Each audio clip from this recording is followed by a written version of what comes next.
Okay, so last time we left off, Riley was just torquing down the rocker arms. Since then, he's put the valve covers on, coil brackets on, all painted relatively nice. That all looks good.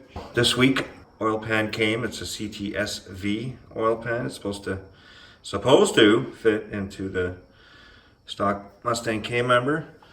So it's super nice to be able to put a nice clean oil pan on there. Got the new dipstick. And then next we're going to, rather than get something fancy, I guess we could make something fancy, but in the meantime we're just going to use the factory bracket, which with the truck manifold, hold that for a sec. Yeah, put it how it would usually be. So on a truck usually it sits somewhere about there. Riley wants to use his stock flat hood. That would be too high, so what we're going to do is the same thing we did on the shit horse. We're going to utilize this hole. We're going to trim this out here, which is going to allow the alternator to swing down somewhere like that. And then we're going to put a bracket from here up to, you've got it upside down, like that one. I'll go here. And then once this material is cut away, it's going to allow it to swing down more, and then we'll put a bracket from here to the alternator, and then that's going to allow us to, basically we're going to cut all this stuff out here so it won't be as noticeable. So that's what we're going to do next. Get the saws all out, and we're going to chip away at that thing. Alright, so I took the saws all to it. I got rid of this, oh, is that the wrong way? Got rid of that big chunk there, but instead of using a hand grinder and all that, basically we're gonna whittle this down, this even to here. I'm gonna carry this up to here, smooth that in, and then all this here is gonna get removed. So I have a mill at work. I'm just gonna take that to work and mill it off. It'll be way quicker, nicer, and less sweaty. So that's what we're gonna do there. We need to put the oil pan on the dummy block and set that in Riley's car and make sure that we've got clearance everywhere we need it with the oil pan and the headers. So, all right, until we get back at it next time. So hopefully it doesn't fuck up my fenders, because it's pretty tight to the fenders.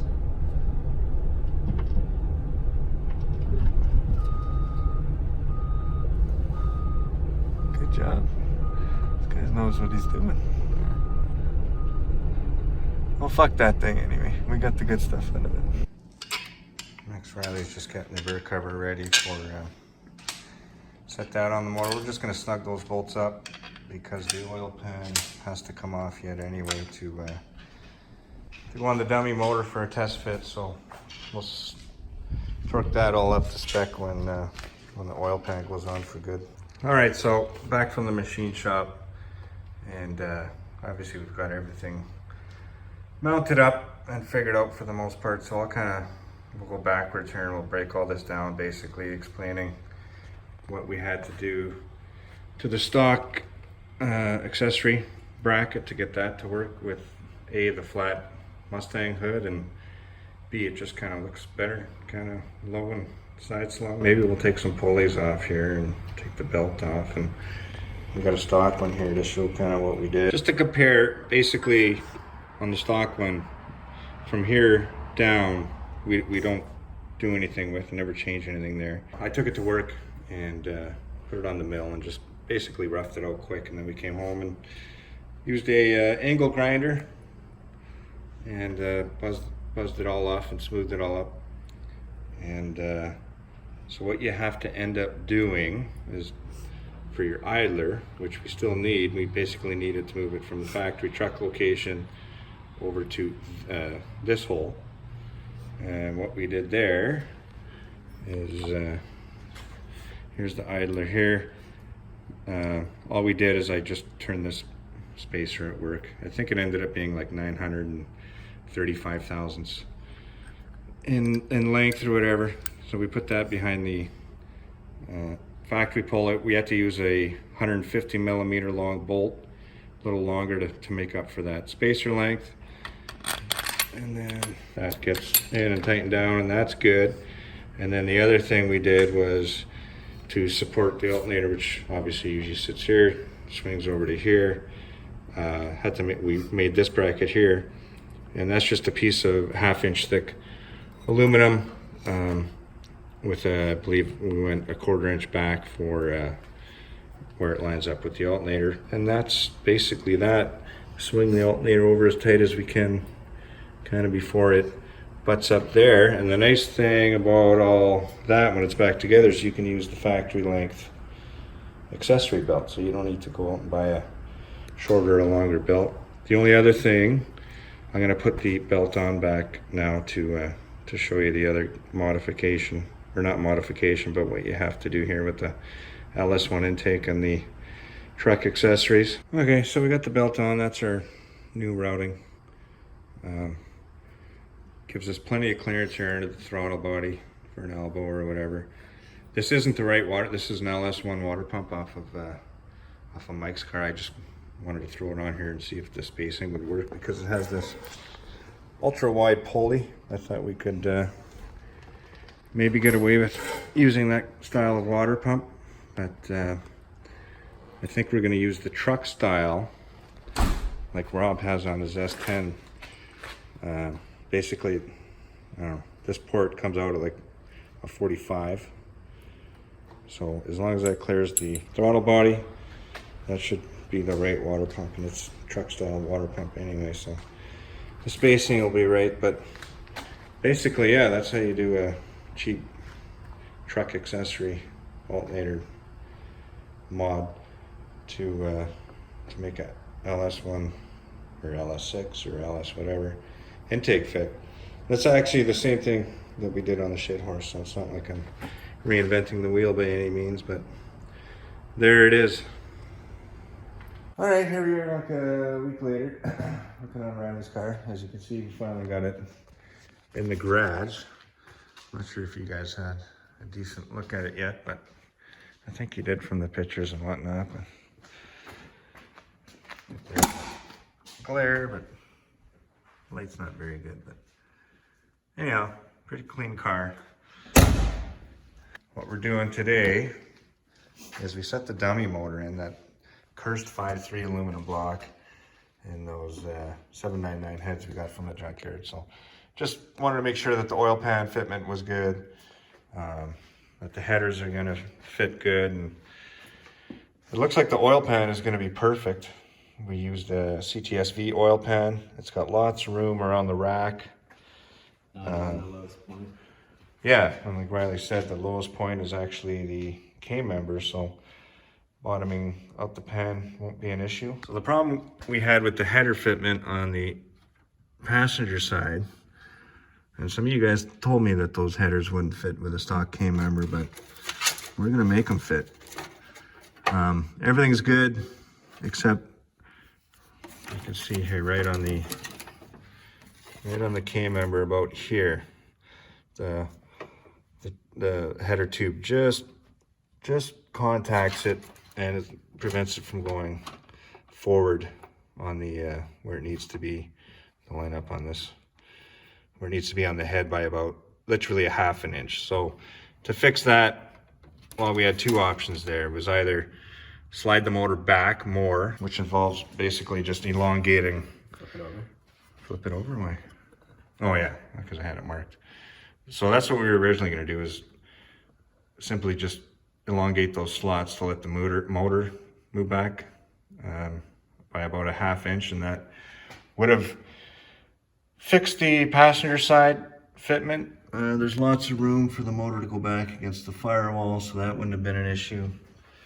But then when we get over to the driver's side,